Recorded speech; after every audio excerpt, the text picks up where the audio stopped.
Hallelujah, praise the Lord. आज हम परमेश्वर के उपस्थिति में आया, सबको जय मसीह की। हालेलुया।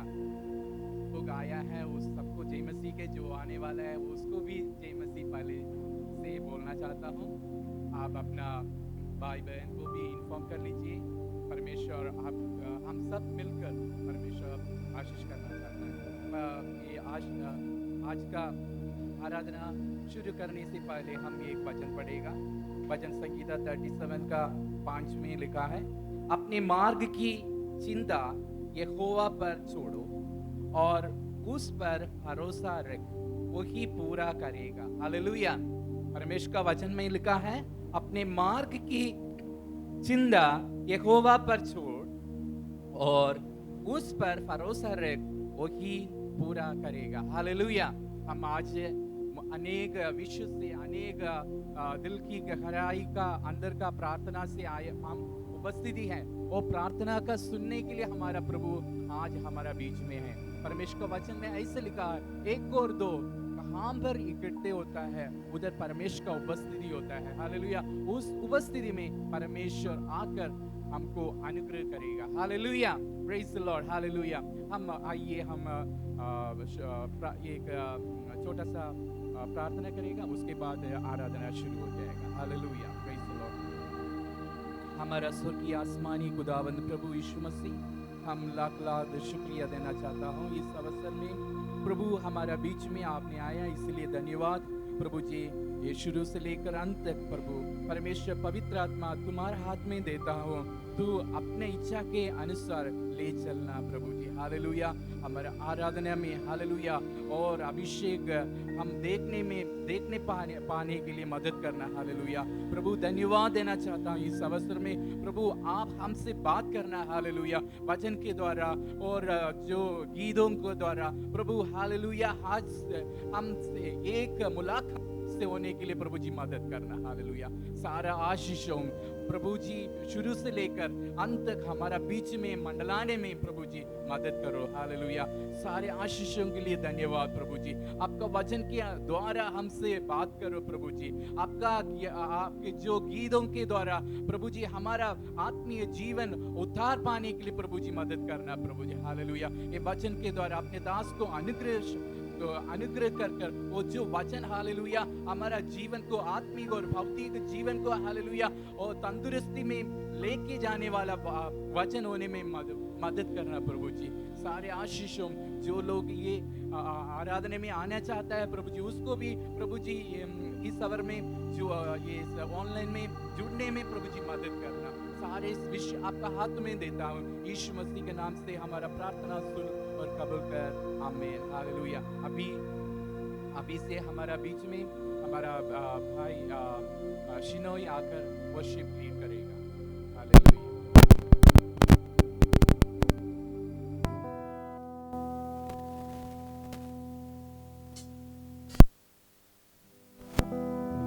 आप सभी को जय मसीह की। परमेश्वर के इस पवित्र नाम में मैं आप सभी का आज की ऑनलाइन सर्विस में स्वागत करता हूं। परमेश्वर ने हमें ये मौका दिया है, हम प्रिविलेज्ड हैं कि हम आज भी परमेश्वर की स्तुति आराधना कर सकें, उसका वचन सुन सकने पा रहे हैं। क्योंकि जहाँ तक मैं जानता हूँ इस समय दुनिया में बहुत से ऐसे जगहें हैं जहाँ पे परमेश्वर के वचन को सुनने के लिए लोग तरस रहे हैं, लेकिन उनको वो वचन सुनने को नहीं मिल रहा है।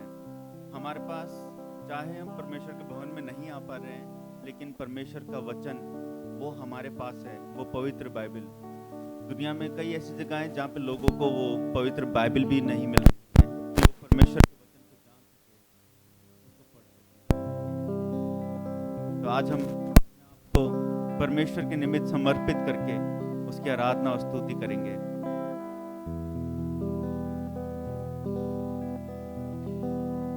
यूहन्ना 4:24 में लिखा है कि परमेश्वर आत्मा है और अवश्य है कि उसकी आराधना करने वाले आत्मा से शोभायमान होकर उसकी आराधना करें। तो आज हमें परमेश्वर से यही मांगना है कि परमेश्वर आप हमें अपने साथ लेके चलिए, जहाँ पे वो पवित्रता है, जहाँ पे वो तेज है, जहाँ पे हम इस संसार से अलग होके हम केवल आपके सम्मुख आके आपकी महिमा करते हैं। जी हाँ प्रभु, केवल आप ही हमें वहाँ पे ले जा सकते हैं। केवल आपका पवित्र आत्मा हमें वहाँ पे गाइड कर सकता है। आइए हम उसकी आराधना की ओर चलें।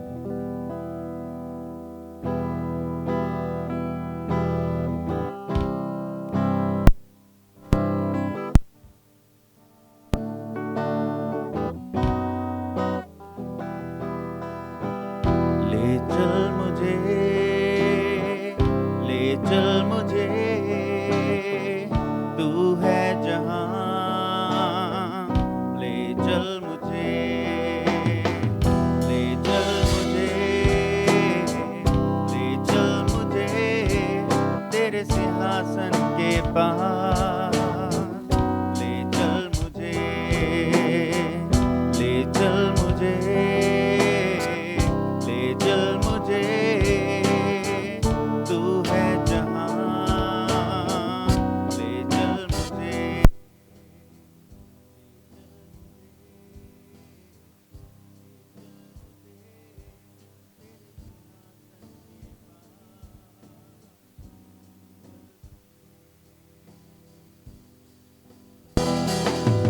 मैं तेरे पास आता हूँ पवित्र दिल से, आराधना मैं करता हूँ प्रेमी मन से। मैं तेरे पास आता हूँ पवित्र दिल से, आराधना मैं करता हूँ प्रेमी मन से। तुझे ढूंढता हुआ, तुझे चाहता हुआ, मुझे खींच ले मैं दौड़ूंगा। तुझे ढूंढता हुआ, तुझे चाहता हुआ, मुझे खींच ले मैं दौड़ूंगा। ले चल मुझे, ले चल मुझे, तू है जहां, ले चल मुझे, ले चल मुझे, ले चल मुझे तेरे सिंहासन के पास। ले चल मुझे, तेरे तू मुझे ले चल, तुझे देखना मैं चाहता हूँ हर घड़ी हर पल, तेरे पवित्र स्थान में तू मुझे ले चल। तुझे देखना मैं चाहता हूँ हर घड़ी हर पल, तुझे ढूंढता हुआ, तुझे चाहता हुआ, मुझे खींच ले मैं दौड़ूंगा। तुझे ढूंढता हुआ, तुझे चाहता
मुझे तेरे सिंहासन के पास, ले चल मुझे,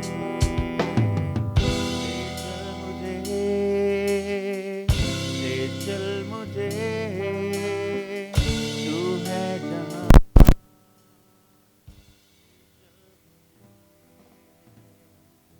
ले चल मुझे, ले चल मुझे तेरे सिंहासन के पास, ले चल मुझे। पिता परमेश्वर, केवल आप ही हैं जो हमें अपने पास बुला सकते हैं, जो हमें अपने सिंहासन के पास बुलाते हैं। वो कहते हैं जो भी मेरे बच्चे हैं वो मेरे पास हो, मैं तुम्हारा बोझ कम करूंगा, मैं तुम्हें शांति दूंगा। सच में पिता परमेश्वर, वो शांति केवल हमें आपसे ही मिलती है। केवल आप में ही वो सामर्थ्य है जो हमें शांति दे पाते हैं। हम दुनियावी चीज़ों के पीछे, दुनियावी लोगों के पीछे दौड़ते हैं कि हमें शांति देंगे, परंतु हमें जो असली शांति है वो आपसे मिलती है पिता परमेश्वर। पिता परमेश्वर चाहते हैं कि आप हमें गाइड कीजिए ताकि हम आपके पास आ सके। अपना पवित्र आत्मा हमारी मंडली में, हमारे चर्च के एक एक सदस्य घरों में भेजिए, ताकि वो आपके पवित्र आत्मा की तरफ से आपका तेज महसूस करने पाए। प्रार्थना करते हैं पिता परमेश्वर, अपनी प्रेजेंस पिता परमेश्वर हर एक घर पे दिखाइए, हर एक जन पे दिखाइए।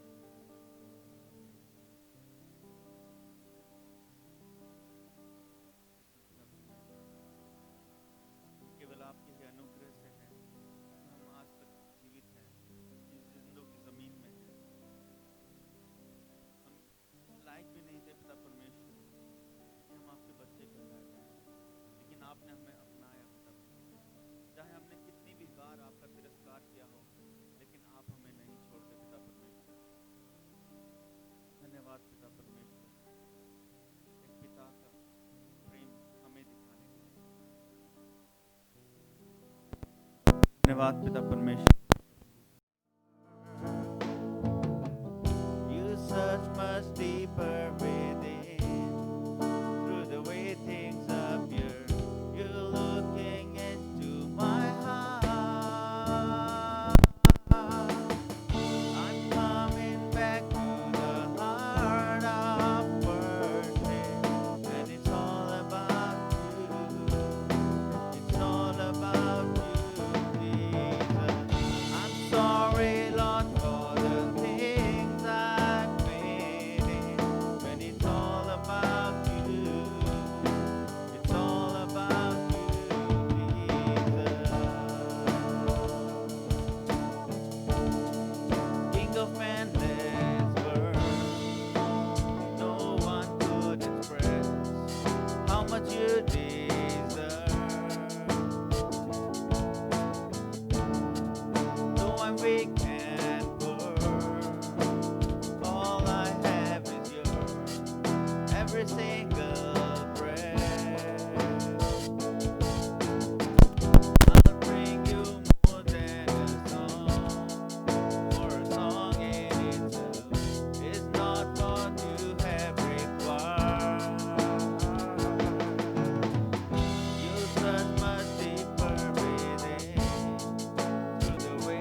न केवल प्रभु यीशु मसीह के पिता हमारे जीवित परमेश्वर को महिमा मिलने पाए,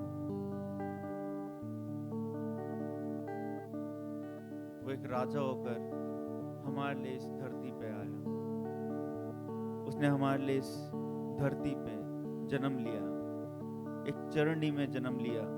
वो चाहता तो किसी राजमहल में भी अपना जन्म ले सकता था, लेकिन हमारे लिए वो इतना हम्बल हुआ, इतना दीन हुआ कि उसने एक चरनी में जन्म लिया।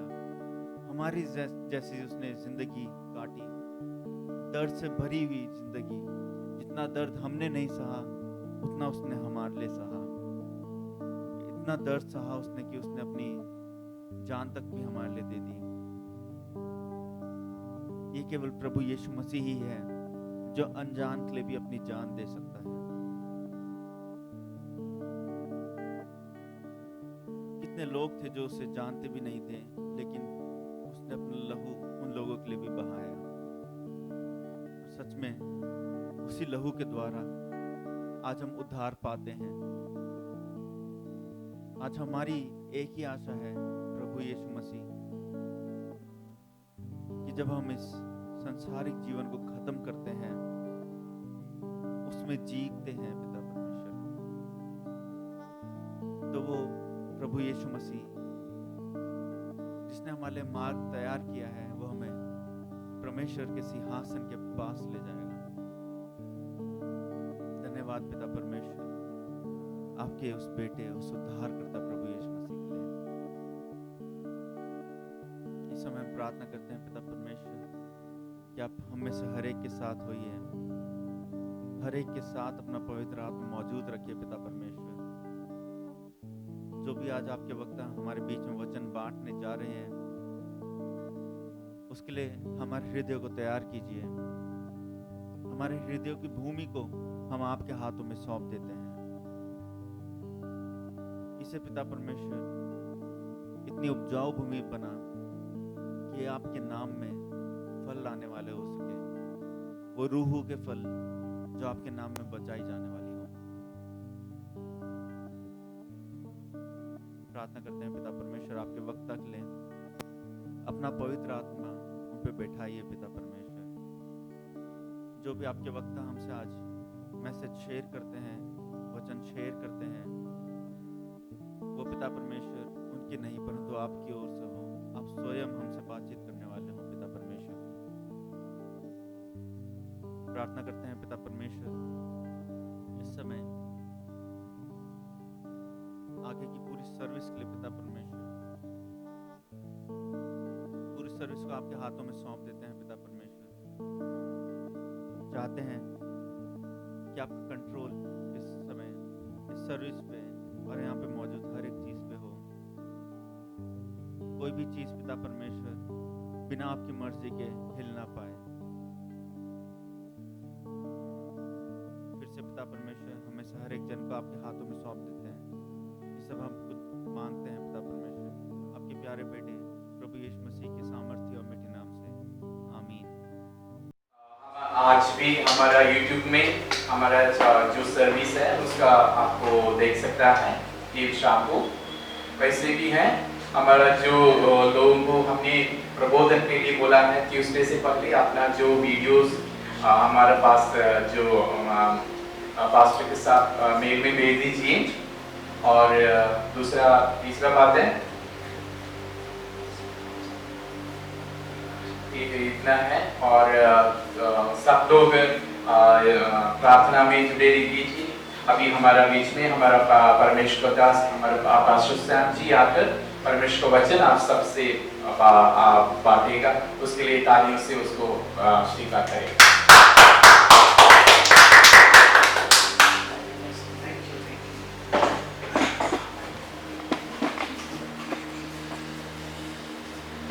Praise the Lord. सबको जय मसीह की। अगर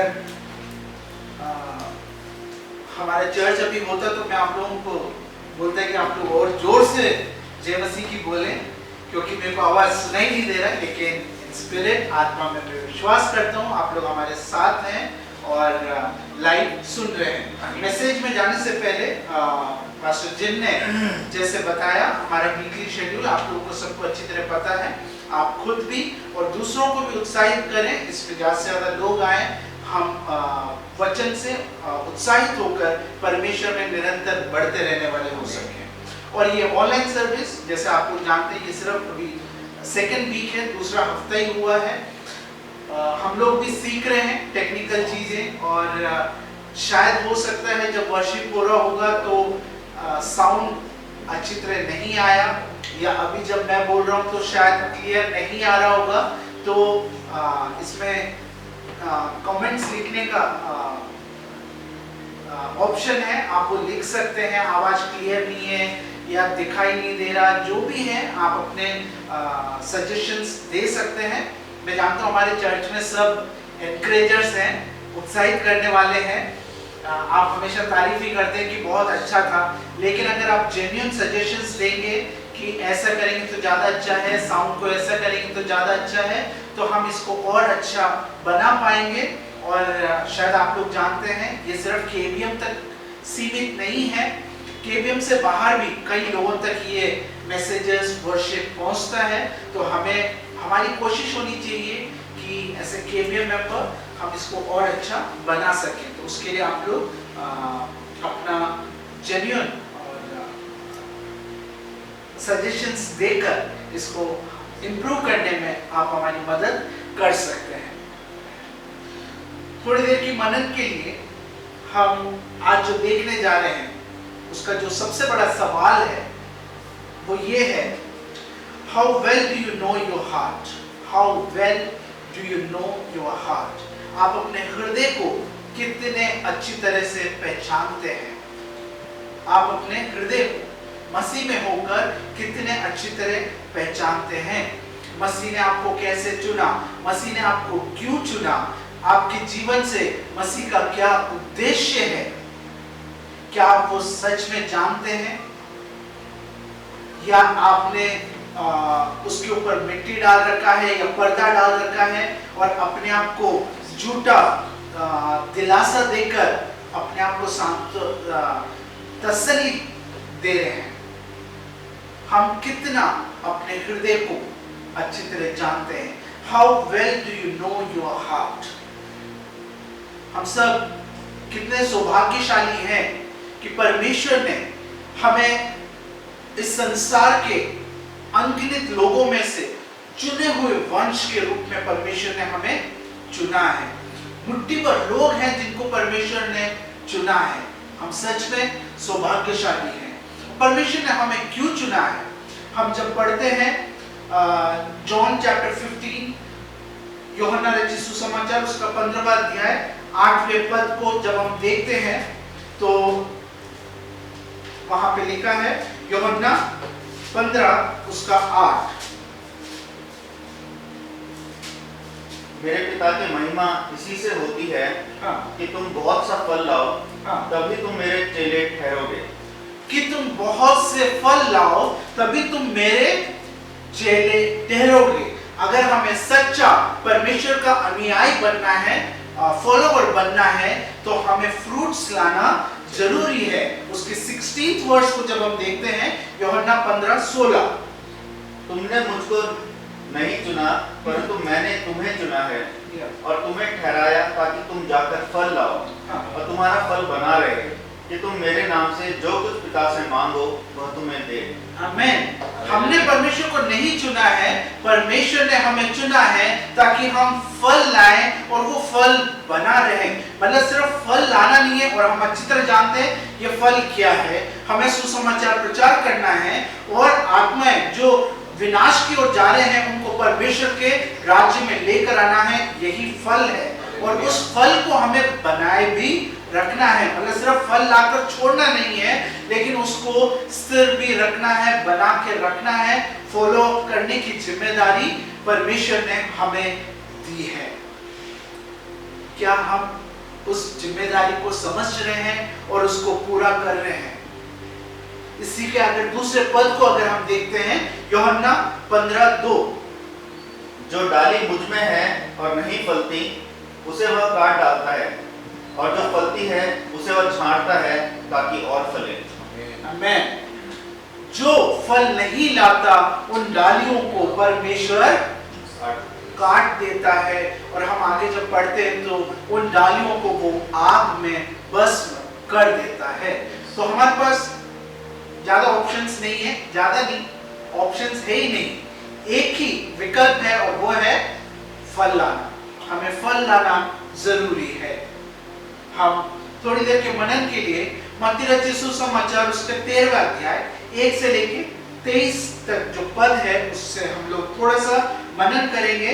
मैथ्यू चैप्टर 13 वर्सेस 1 to 23 हम लोग देखेंगे, जहां पे बीज बोने वाले का दृष्टांत बताया गया है। हम ये दृष्टांत को बहुत अच्छी तरह जानते हैं। एक बीज बोने वाला है, वो बीज लेकर आता है, कुछ सड़क के किनारे गिरते हैं, कुछ पथरीले जमीन पर गिरते हैं, कुछ झाड़ियों में, कांटे वाली झाड़ियों में वो गिरता है, और कुछ अच्छी भूमि पर गिरता है। और जो अच्छी भूमि पर गिरता है वो 30 गुना, 60 गुना, 100 गुना फल लेकर आता है। आज हम फल लाने के विषय में देख रहे हैं, और हमारा सबसे बड़ा सवाल है, how well do you know your heart? आप कितने अच्छी तरह से आपके हृदय को जानते हैं? परमेश्वर ने जो कार्य सौंपा है, क्या हम उसको अच्छी तरह जानते हैं और उसको अच्छी तरह निभा रहे हैं, या हम अपने आंखों को बंद कर कर, नजरअंदाज कर कर, इग्नोर कर कर हम एक मसीह जीवन जी रहे हैं? आगे वचन में जाने से पहले हम अपने आंखों को बंद करें, एक छोटी सी प्रार्थना में हम लोग जाएंगे। हमारे स्वर्गीय अनुकारी पिता परमेश्वर, इस समय के लिए धन्यवाद देते हैं, इस जीवित वचन के लिए धन्यवाद देते हैं परमेश्वर। प्रभु आपसे विनती करते हैं, हमारे हृदयों को, मनों को खोल, ताकि हम आपके जीवित वचनों को सुनकर उस पर चलने वाले हो सके। पवित्र आत्मा आपसे विनती करते हैं, आप हम सब से वचनों के द्वारा बात करें और इस पर चलने में हमारी मदद करें। ये प्रार्थना सुना, उसके लिए धन्यवाद। छोटी सी दुआ प्रभु यीशु मसीह के मीठे और मधुर नाम में मांगते हैं, सुनो, कबूल कर पिता, आमीन। तो यहाँ पे हम 3 मुख्य बातों को देखते हैं। एक तो है, पहला है बीज बोने वाला, the sower, and the second is the seed। दूसरी बात हम देखते हैं बीज, और तीसरा जो महत्वपूर्ण है वो है भूमि, the soil, मिट्टी, और जो हमारा हृदय है, जो वचन है, बीज है, वो परमेश्वर का वचन है, सुसमाचार है, और जो भूमि है, जो सॉइल है, वो हमारा हृदय है। तो हम आज देखने जा रहे हैं, हम वो बीज बोने वाले के रूप में भी अपने आप को देखेंगे, हम बीज के रूप में भी अपने आप को रखेंगे, और उस भूमि पे के स्थान पर भी हम अपने आप को रखकर आज जांचने वाले हैं। सबसे पहले बीज बोने वाले के विषय में हम जानते हैं, हम सब कहते हैं कि बीज बोने वाला कौन है? परमेश्वर है, जो बीज लेकर आया है। लेकिन जब परमेश्वर का स्वर्गारोहण हो रहा था, मत्ती रचित सुसमाचार 28वें पद में, अध्याय में 19 और 20 में हम देखते हैं प्रभु यीशु मसीह ने ये महान आज्ञा हमें दिया है, बड़ी आज्ञा हमें दी है कि तुम संसार के कोने कोने तक जाकर सुसमाचार प्रचार करो, चेले बनाओ, उनको परमेश्वर के वचन में बढ़ाओ। ये कार्य अब प्रभु यीशु मसीह ने हमें सौंपा है। तो बीज बोने वाले का कार्य अब हमारा भी है, हमें बीज बोना है। तो बीज बोने वाले का कुछ बातें हम देखते हैं। हम वर्स मैथ्यू चैप्टर 13 वर्स 3 में इस प्रकार से पढ़ते हैं, और उसने उनसे दृष्टांतों में बहुत सी बातें कही कि देखो, एक बोने वाला बीज बोने निकला। एक बोने वाला बीज बोने के लिए निकला। तो वो, हम इसमें बहुत सारे डिटेल्स नहीं है, वो कौन से सीजन में आया, सुबह आया, दिन में आया, शाम को आया, किस परिस्थिति में था, ये सब कुछ हम नहीं जानते हैं। लेकिन अगर हम अपने चारों तरफ देखें, अगर प्रैक्टिकल लाइफ में अगर देखते हैं, तो एक फार्मर को, एक किसान को जब हम देखते हैं तो हम जानते हैं his life is dedicated to his work। उसमें वो डिवोशन होता है, वो पूरे डेडिकेशन के साथ, पूरे समर्पण के साथ वो अपने कार्य को करता है। वो जानता है वो जिस काम के लिए निकला है उसका फल उसको मिलेगा, उसका प्रतिफल उसको जरूर मिलेगा, और वो पूरे ईमानदारी के साथ, डेडिकेशन के साथ, डिवोशन के साथ वो अपने कार्य को करता है। किसान बीज बोता है ताकि उसको वो हार्वेस्ट, वो फसल मिल सके। हम बीज बोते हैं क्योंकि परमेश्वर ने हमें ये आज्ञा दी है। हालेलुया, आमेन, हम हालेलुया। हम सिर्फ फसल बटोरने के लिए नहीं, लेकिन राजाओं का राजा, प्रभु के प्रभु ने हमें ये आदेश दिया है कि हम ये कार्य को करें, इसलिए हमें ये करना जरूरी है। और पूरे डिवोशन के साथ, डेडिकेशन के साथ हमें ये करना है। हम पढ़ते हैं रोमन्स चैप्टर 10, रोमियो उसका 10वां अध्याय 13 से लेके 17वें पद तक हम देखते हैं। क्योंकि जो कोई प्रभु का नाम लेगा वह उद्धार पाएगा। फिर जिस पर उन्होंने विश्वास नहीं किया वे उसका नाम क्यों कर ले, और जिसकी नहीं सुनी उस पर क्यों कर विश्वास करें। हाँ। और प्रचारक बिना क्यों कर सुने, और यदि भेजे ना जाए तो क्यों कर प्रचार करें। जैसा लिखा है कि उनके पांव क्या ही सुहावने हैं जो अच्छी बातों का सुसमाचार सुनाते हैं। हाँ। परंतु सबने उस सुसमाचार पर कान न लगाया। यशाया कहता है कि हे प्रभु, किसने हमारे समाचार की प्रतीति की है। सो विश्वास सुनने से है और सुनना मसीह के वचन से होता है। आमेन। विश्वास सुनने से है और सुनना मसीह के वचन से और होता है। सुनना मसीह के वचन से होता है। विश्वास सुनने से होता है। और अभी जैसे हमने पढ़ा, वो जब तक सुनेंगे नहीं वो विश्वास कैसे करेंगे। और उनको सुनने के लिए उनके कानों तक ये परमेश्वर का वचन का बीज पढ़ने के लिए किसी को वो वचन सुनाना है, किसी को वो कार्य करना है। आप अच्छी तरह जानते हैं किसान जो बीज बोता है, फसल काटता है, सिर्फ अपने परिवार के लिए नहीं, लेकिन उसके बीज बोने और उसके फसल से अन्य लोग भी आशीषित होते हैं। हम जानते हैं, हम लोग कोई खेती नहीं करते हैं, लेकिन हमें आटा चावल सब कुछ हमें समय से मिलता है, वो परिश्रम किसी और का है। इसी प्रकार से पूरे डेडिकेशन के साथ, डिवोशन के साथ, समर्पण के साथ हमें भी वो बीज बोने का काम करना है ताकि अन्य लोग आशीषित हो सके। आमीन। जब तक कोई सुनाएगा नहीं, किसी का विश्वास कैसे बढ़ेगा। हमें परमेश्वर ने वो कार्य सौंपा है, हमें वो पूरे डेडिकेशन के साथ, समर्पण के साथ करना है। इस बीज बोने वाले की एक और खासियत है। पहला था उसका डेडिकेशन, उसका समर्पण। दूसरा है हिज डिसिप्लिन, उसका अनुशासन। हम अच्छी तरह जानते हैं जब अक्सर जो मैंने देखा है, बारिश होने से पहले ही उनको खेत जोतना पड़ता है। और कई बार वो बहुत जैसे हम लोग ऋषिकेश में बहुत ज़्यादा उमस को फील करते हैं, ह्यूमिडिटी को, और बहुत परेशान हो जाते हैं। पसीने पसीने से हम लोग तर हो जाते हैं। और आप तब अगर खेतों की तरफ देखेंगे, किसान खेत जोत रहे होते हैं। शायद हो सकता है वो भी किसी सुबह उठकर सोचे, आज मेरा मन नहीं कर रहा, आज मैं काम पर नहीं जा रहा।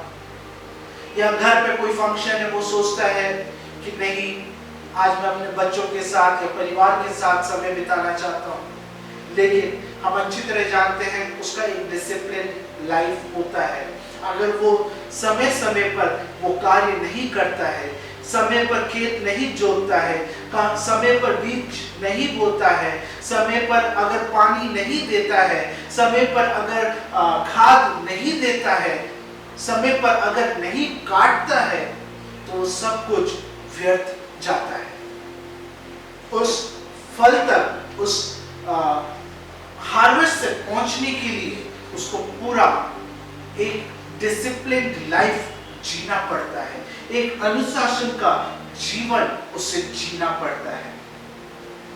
और कष्ट हो, क्लेश हो, कैसे भी हो, उसे अपना कार्य करना पड़ता है। हम अपने आप को जांच के देखें, क्या हम परमेश्वर का बीज बोने का काम हर सीजन में करते हैं, समय से करते हैं, पूरे डिसिप्लिन के साथ? क्या हम उसको कर रहे हैं कि हम अक्सर बहाना बनाते हैं कि नहीं, आज मेरा मन नहीं कर रहा, आज समय नहीं लग रहा, आज अच्छा समय नहीं है?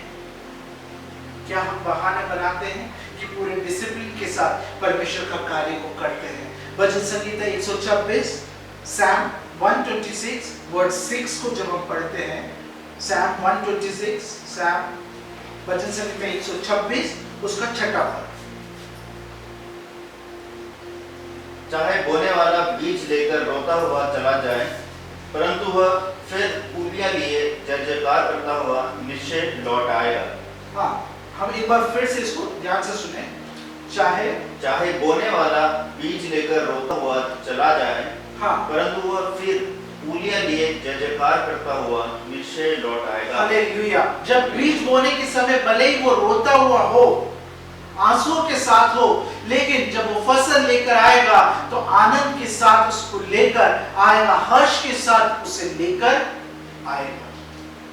हमने अपने बीज को कहाँ रखा हुआ है? आप जो नोट कर रहे हैं, मैं हमेशा से कहता हूँ नोट करना अच्छी बात है।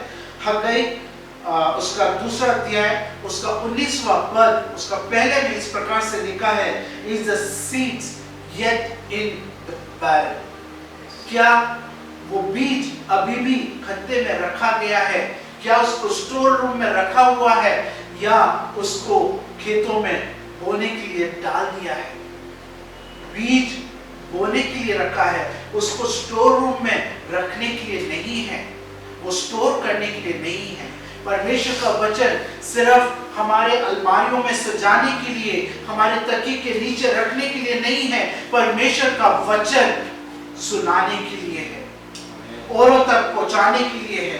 हग्गाई में परमेश्वर इस प्रकार से पूछ रहे हैं, is the seed yet in the barrel? क्या बीज अभी भी खत्ते में है?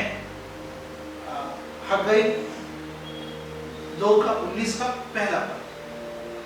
क्या अब तक बीज खत्ते में है? हाँ, क्या अब तक बीज स्टोर रूम में रखा हुआ है, संभाल के रखा हुआ है? वो समय आ गया है, हमें पूरे डिसिप्लिन के साथ, समय असमय, हम स्वस्थ हो या अस्वस्थ हो, हम अच्छे मूड में हो या बुरे मूड में हो, आंसुओं में हो या आनंद के साथ हो, पूरे डिसिप्लिन के साथ जो कार्य परमेश्वर ने हमें सौंपा है वो हमें करना है। तीसरी बात जो हम इस बीज बोने वाले के जीवन से देखते हैं, पहला हमने देखा उसका डिवोशन, उसका डेडिकेशन।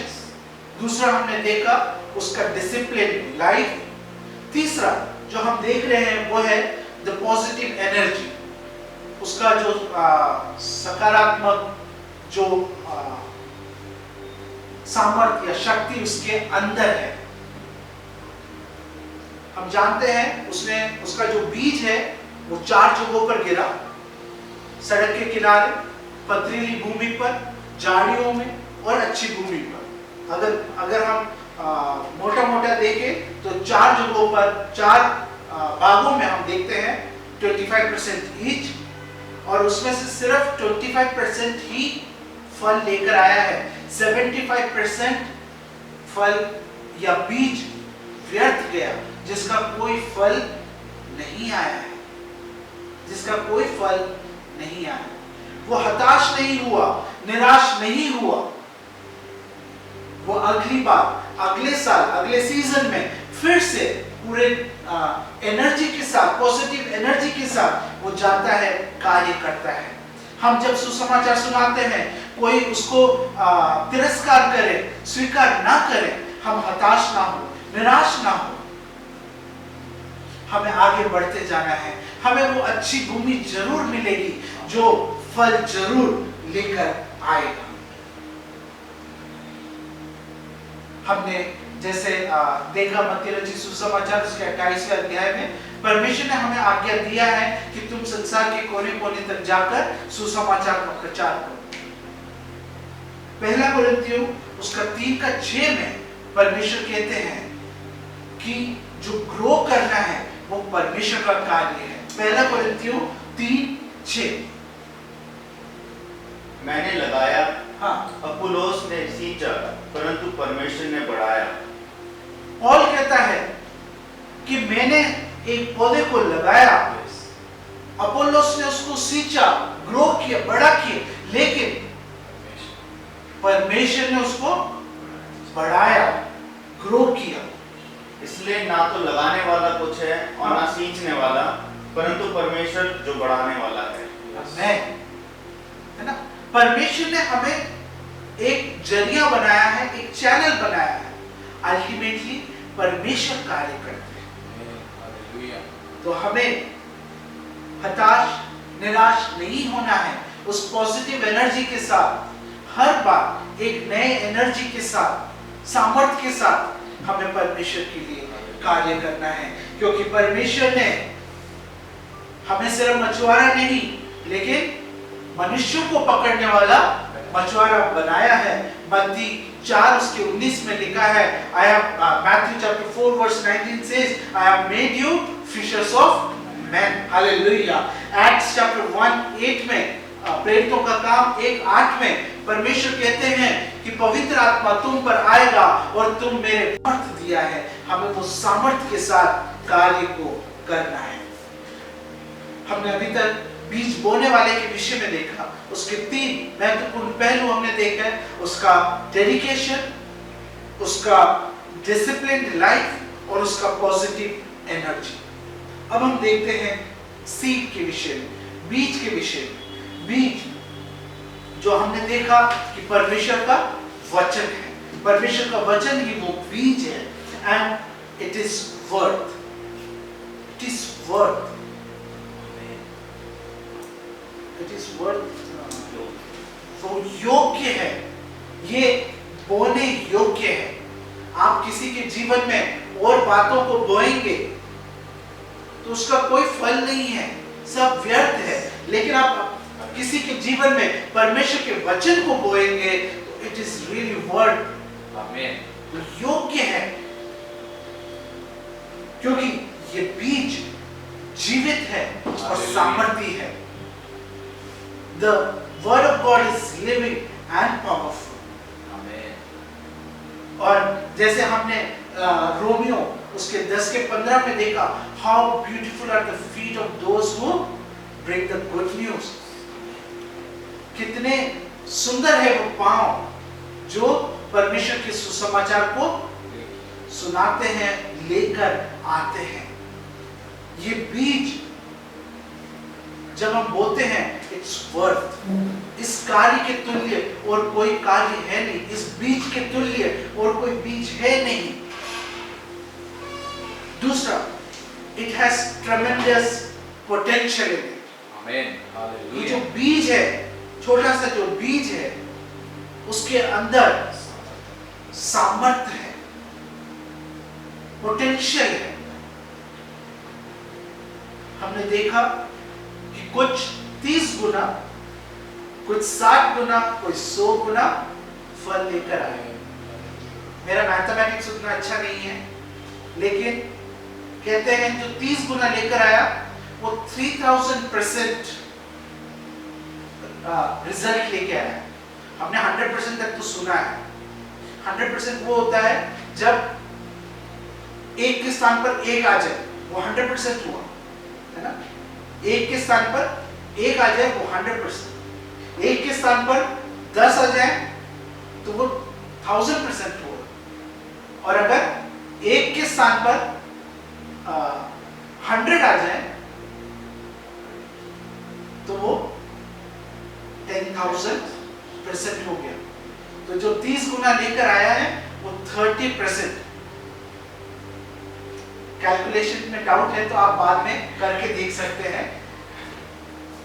3,000, 6,000, 10,000% रिजल्ट लेकर आए हैं। हमने थोड़ी देर पहले देखा था कि 75% जो बीज है वो व्यर्थ गया। 75% जो बीज है वो व्यर्थ गया, उससे कोई निष्कर्ष या उसका कोई फल नहीं आया, वो ऐसे ही ऐसे खराब हो गया। एक की जगह एक बीज खराब हुआ है, इसलिए हमने बोला 75% खराब हो गया। लेकिन जो 25% फल लेकर आया है, 30 गुना, 60 गुना, 100 गुना, उसका हमने परसेंटेज देखा तो वो क्या है? 3000%, 6000% एंड 10,000% रिजल्ट लेकर आया है। इस बीज का पोटेंशियल हम समझ नहीं सकते हैं, इसका जो सामर्थ्य है वो हमारे समझ से परे है। ये एक तो ये परमेश्वर का जो बीज है, it's worth sharing and it has the potential, इसलिए हमें इसको बोना जरूरी है। हमने अभी तक बीज बोने वाले के विषय में देखा और बीज के विषय में देखा। अब सबसे महत्वपूर्ण बात, जो भूमि है, जो सोइल है, उसके विषय में हम देखते हैं। पहला हम देखते हैं बीज जो है सड़क के किनारे गिरा। जो सड़क के किनारे गिरा वो हार्ड सोइल है। हार्ड सोइल क्योंकि वो जोता नहीं गया, वो जोता नहीं गया। वो जो लैंड है उसके ऊपर से हल को चलाया नहीं गया है। वो बीज जो है वो अंदर नहीं जा सकता, वो ऊपर ही ऊपर रहता है। और इस कारण से चिड़िया आकर जो कर गई वो खा गई, उसका कोई प्रतिफल नहीं हुआ। हम इसको जब आगे देखते हैं, इसमें प्रभु यीशु मसीह ही उसको अच्छी तरह समझाते हैं। 18 से लेकर जब हम पढ़ते हैं तो प्रभु यीशु मसीह उसका अर्थ भी बताते हैं। ये वो जगह है या वो व्यक्ति है जो परमेश्वर का वचन सुनते हैं लेकिन उसको इग्नोर कर देते हैं। उनका मन तक वो बात पहुंचती नहीं है, कान से दूसरे कान निकल जाता है। और शैतान, जैसे हमने यहाँ पे चिड़िया के विषय में देखा, चिड़िया वो दाना चुग लेती है, वो कोई ज्यादा टाइम नहीं देती कि किसी प्रकार से वहां पे वो बीज जमीन के अंदर जाए। वो इस ताक में रहता है कि मैं वहां से वो बीज उठा लूं। और इसी प्रकार से जब परमेश्वर का वचन हमारे हृदय में नहीं पहुंचता है, एक कान से दूसरे कान से जब निकल जाता है, शैतान उस ताक में रहता है कि और उसको इजी बनाने के लिए वो उस वचन को ले ही लेता है। हमारे मन तक, हृदय तक परमेश्वर का वचन पहुंचने ही नहीं देता है। मैं विश्वास करता हूं हम लोग इस प्रकार की भूमि पर नहीं है जिससे फल नहीं आता है।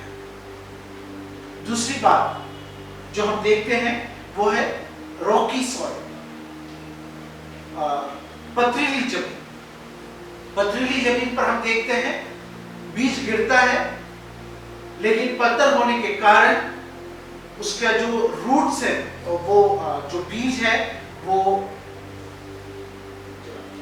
जर्मिनेट भी होता है, उगता है, लेकिन उसका जो जड़ है वो ज्यादा गहराई तक नहीं जा पाता है। इस कारण जब सूरज की रोशनी उस पर पड़ती है तो वो झुलस जाता है, खत्म हो जाता है, वो सरवाइव नहीं कर पाता है।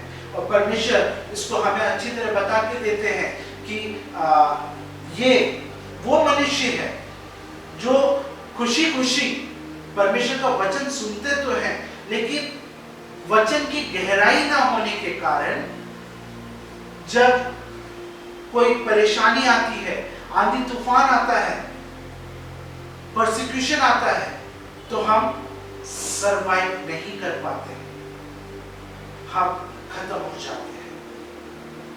क्योंकि परमेश्वर के वचन में हमारा डेप्थ नहीं है, गहराई नहीं है।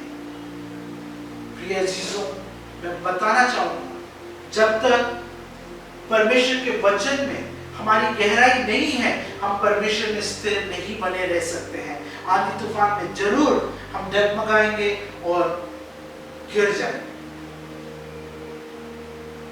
Psalms chapter 1 वचन संहिता 1 उसमें अच्छी तरह लिखा है, जो रात दिन परमेश्वर के वचन पर मनन करता है वो उस पेड़ के समान है जो नाले के किनारे लगाया गया है।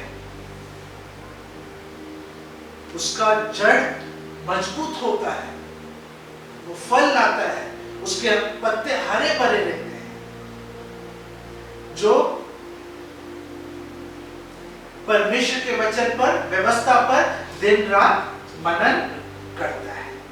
अगर हम इस पे दिन रात मनन नहीं करेंगे, हमारे रूट्स को डेवलप नहीं करेंगे, तो हम उस पथरीले जमीन पर गिरे हुए बीज के समान होंगे, जो उगेगा लेकिन रूट्स गहराई तक ना जाने के कारण वो जल्दी खत्म हो जाता है और वो भी कोई फ्रूट नहीं ला पाता है, वो भी कोई फल नहीं ला पाता है।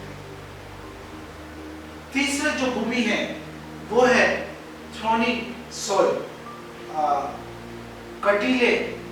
कटीला भूमि, ये कटीली जाड़ी, जहां पे वो कांटों से भरे हुए पेड़ पौधे हैं, वीड्स हैं, जो अच्छे पौधों को उगने नहीं देते हैं, फसल को उगने नहीं देते हैं। और परमेश्वर का वचन, प्रभु यीशु मसीह कहते हैं, ये उन मनुष्यों के समान है जो परमेश्वर के वचन को सुनते हैं, ग्रहण करते हैं, लेकिन संसार की अभिलाषाओं में, धन संपत्तियों में,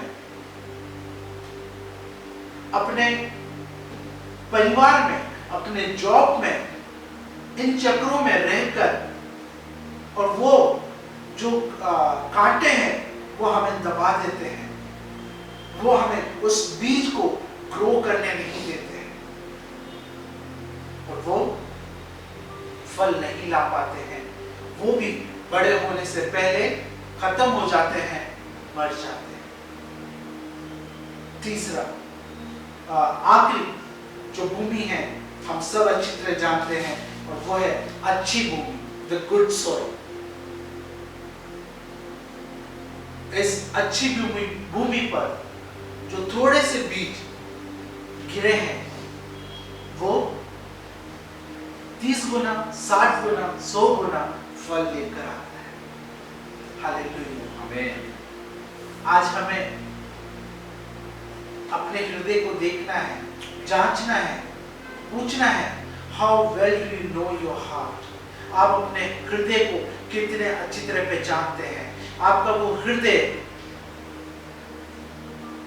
उस बीज रूपी वचन को किस प्रकार से लेता है। क्या हमारा हृदय वो हार्ड सॉइल था, सड़क के किनारे का भूमि था? क्या हमारा हृदय वो पथरीला जमीन था? क्या हमारा हृदय वो थ्रोनी सॉइल था? क्या हमारा हृदय वो गुड सॉइल था, अच्छी भूमि थी, जो 30 गुना, 60 गुना, 100 गुना फल लेकर आता है। होशेया उसका 10 और 12 जब हम पढ़ते हैं, होशेया 10 और 12, 10 का 12, होशेया नबी की पुस्तक चैप्टर 10 वर्स 12। अपने लिए धर्म का बीज बो, तब करुणा के अनुसार खेत काटने पाओगे। हाँ, अपनी पड़ती भूमि को जोतो। देखो, अभी यहोवा के पीछे होल लेने का समय है कि वह आए और तुम्हारे ऊपर उद्धार बरसाए। हालेलुया। यही वो समय है कि हमारा जो हार्ड सॉइल है, हमारा जो रॉकी सॉइल है, हमारा जो थ्रोनी सॉइल है,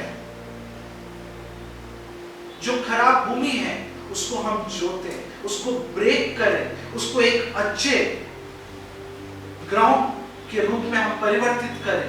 हमारे हृदय को हम एक गुड सॉइल बने, ताकि जो परमेश्वर का बीज उसमें गिरता है वो फल लेकर आने वाला हो सके। हालेलुया। मत्ती रचित सुसमाचार 7वां अध्याय 16 से लेकर 20, Matthew chapter 17 7, Matthew chapter 7, verses 16 through 20. उनके फलों से तुम उन्हें पहचान लोगे। क्या झाड़ियों से अंगूर व ऊंट कटारों से अंजीर तोड़ते हैं? हाँ। इसी प्रकार हर एक अच्छा पेड़ अच्छा फल लाता है और निकम्मा पेड़ बुरा फल लाता है। अच्छा पेड़ बुरा फल नहीं ला सकता और ना निकम्मा पेड़ अच्छा फल ला सकता है। जो पेड़ अच्छा फल नहीं लाता वह काटा और आग में डाला जाता है। सो उनके फलों से तुम उन्हें पहचान लोगे। हम फलों से उन पेड़ों को पहचान सकते हैं। हमारा जो फल है, हमारे जीवन से जो फल आता है, उससे संसार के लोग पहचान सकते हैं कि ये किस प्रकार का पेड़ है। क्या ये मसीह पेड़ है या शैतानी पेड़ है ना? बहुत सिंपल है। हमारे जो जीवन से जो फल आता है, उससे पहचान सकते हैं कि हम किस प्रकार के पेड़ हैं। क्या हम मसीह की डालियां हैं? क्या हम उसमें बने हुए हैं? क्या हम उसके फल ला रहे हैं? अगर हम दाग की बारी में लगाए गए हैं, वाइनयार्ड में हैं, तो हमें हमारे से कौन से फ्रूट्स आने चाहिए? दाग आने चाहिए, वो ग्रेप्स आने चाहिए। अगर उससे कोई और फल आ रहा है तो कुछ तो गड़बड़ है, कुछ तो जरूर गड़बड़ है। जब लोग हमें देखते हैं, हमारे जीवन को देखते हैं, तो उसमें मसीह का जो कैरेक्टर है, फल है, वो दिखना जरूरी है। गैलेशियंस चैप्टर 5 वर्स 22 है ना? क्या है? Fruit of the spirit. वो हमारे जीवन से, हमारे पास समय की कमी है, आप अच्छी तरह पढ़ें, क्या वो फ्रूट्स हमारे जीवन से दिख रहा है? सबसे महत्वपूर्ण Romans chapter 6 verse 17, 6 verse 7, Romans chapter 6 verse 7। क्योंकि जो मर गया हाँ। वह पाप से छूटकर धर्मी ठहरा। हाँ, एक भी पढ़ लें। सो यदि हम मसीह के साथ मर गए, हाँ। तो हमारा विश्वास ये है कि उसके साथ जिएंगे भी। हम पापों में मर गए हैं, हम मसीह के साथ जी रहे हैं। मसीह जीवन, एक नया जीवन हमारे अंदर से दिखना चाहिए। याकूब जेम्स चैप्टर 3 वर्स 18, याकूब जेम्स चैप्टर 3 वर्स 18।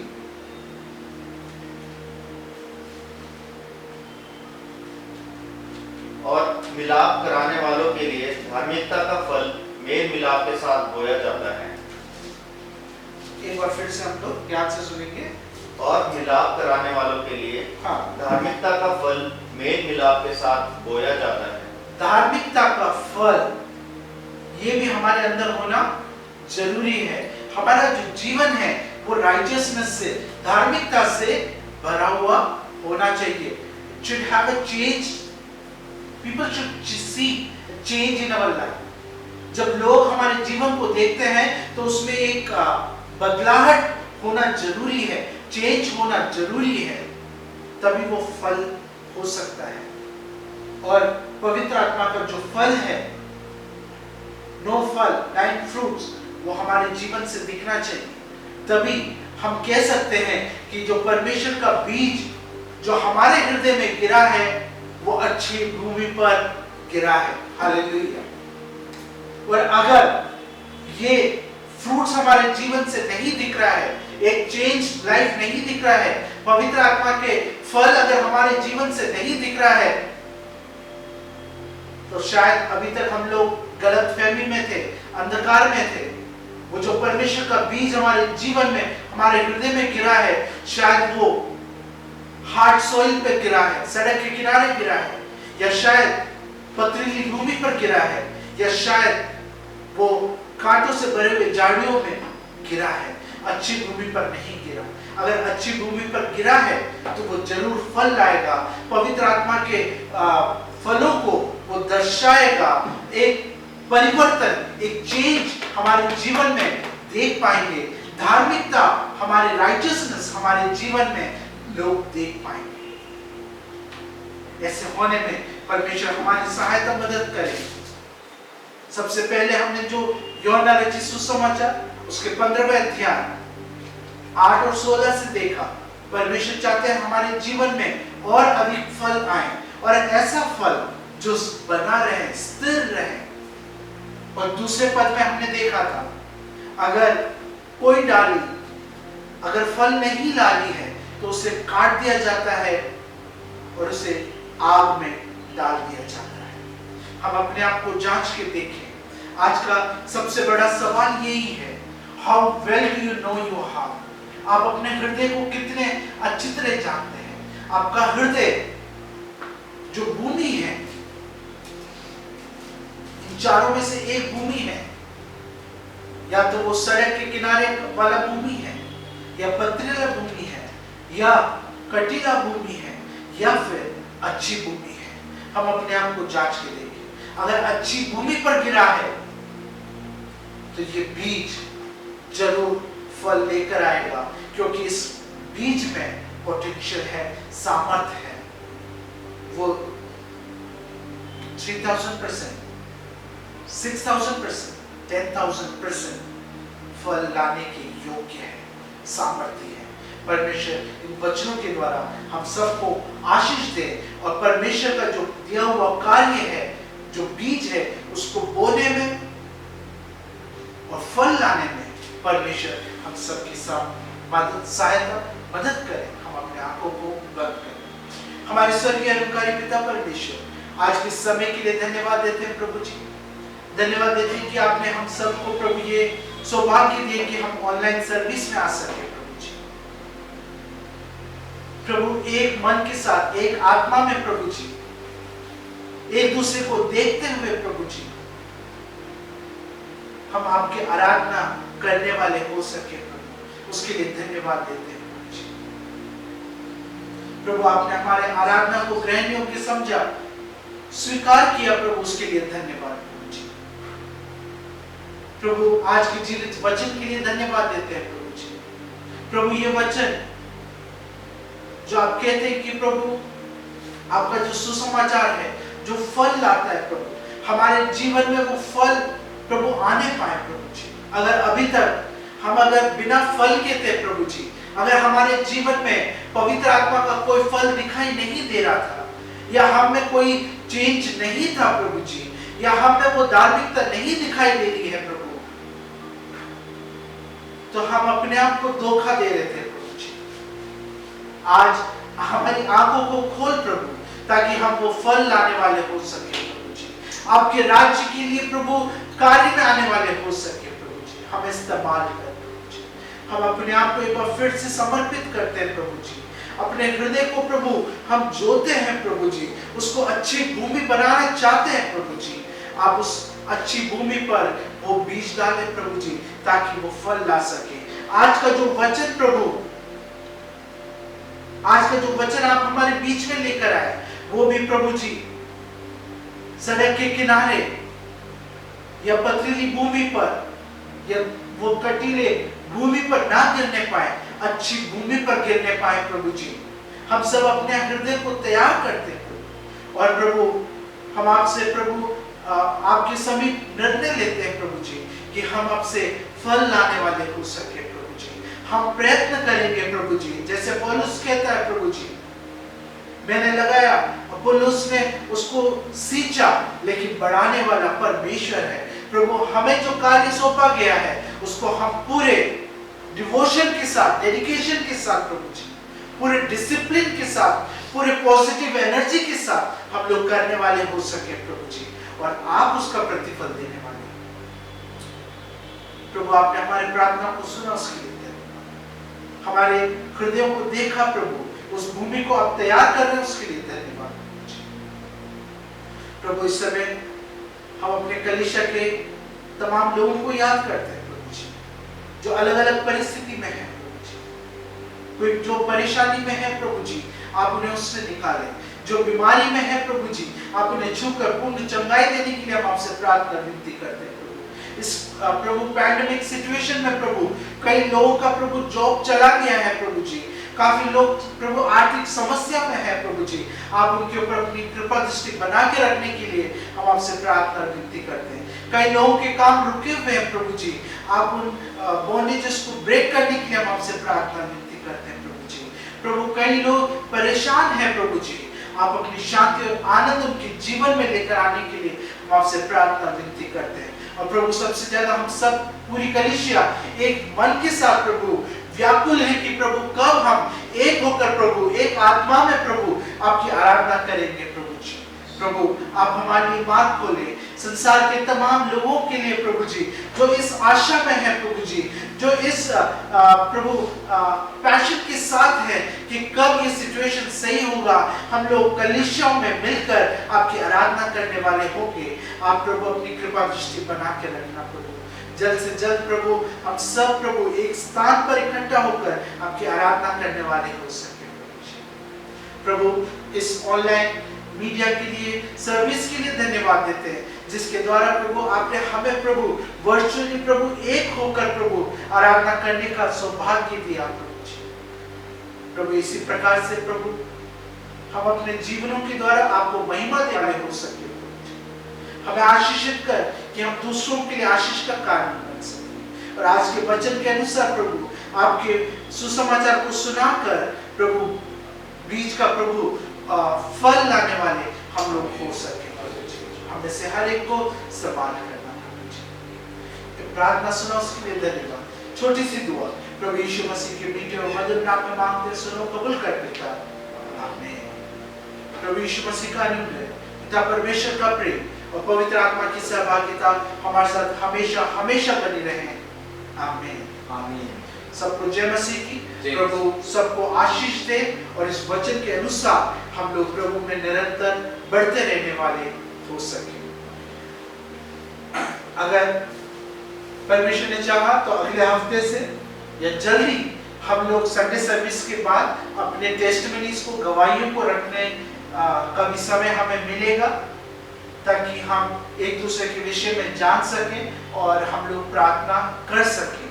और जैसे मैंने शुरू में कहा, आप अपने वैल्यूएबल सजेशंस या तो ग्रुप में डाल सकते हैं या पर्सनली भी अच्छा लगेगा। शिनोय को, डॉक्टर रेवंत, डॉक्टर विजय को आप लोग भेजें, क्योंकि टेक्निकली ये लोग हैंडल करते हैं। जस्विन भी हमारे बीच में है, लेकिन शायद जस्विन का नंबर हर किसी के पास नहीं है, तो जस्सी को भी मैसेज कर सकते हैं। ये लोग इसको हैंडल कर रहे हैं, तो आप अपना सजेशंस दे सकते हैं ऑनलाइन सर्विस को और ज़्यादा इम्प्रूव करने के लिए। Thank you, God bless you.